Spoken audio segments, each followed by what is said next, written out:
குஜராத் மாநிலம் ஜாம்நகரில் கணவனின் மதுவில் சயனைடு கலந்து கொலை செய்த மனைவியின் நாடகம் 2 ஆண்டுகளுக்கு பின் அம்பலமாகியுள்ளது.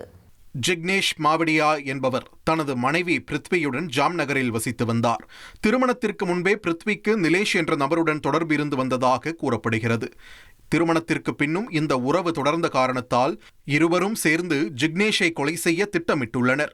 அதன்படி 2024 மே மாதம் ஜிக்னேஷ் அருந்திய மதுவில் பிருத்வி சயனைடு கலந்து கொலை செய்துள்ளார்.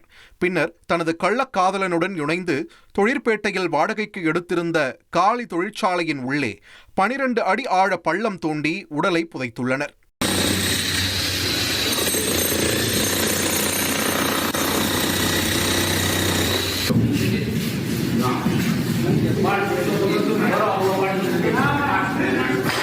கணவரின் குடும்பத்தாரிடம் ஜிக்னேஷ் ஆஸ்திரேலியா சென்று விட்டதாகவும் அங்கு வேலை செய்யும் இடத்தில் செல்போன் பயன்படுத்த முடியாது என்றும் 2 வருடங்களாக குடும்பத்தினரை பிருத்வி நம்ப வைத்துள்ளார்.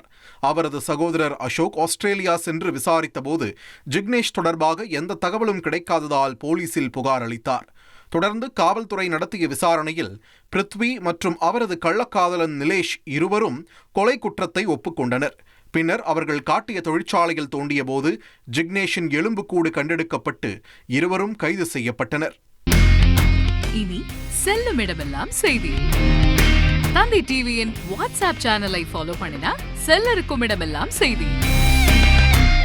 இதோ QR கோட் இப்பவே ஸ்கேன் பண்ணுங்க, ஃபாலோ பண்ணுங்க.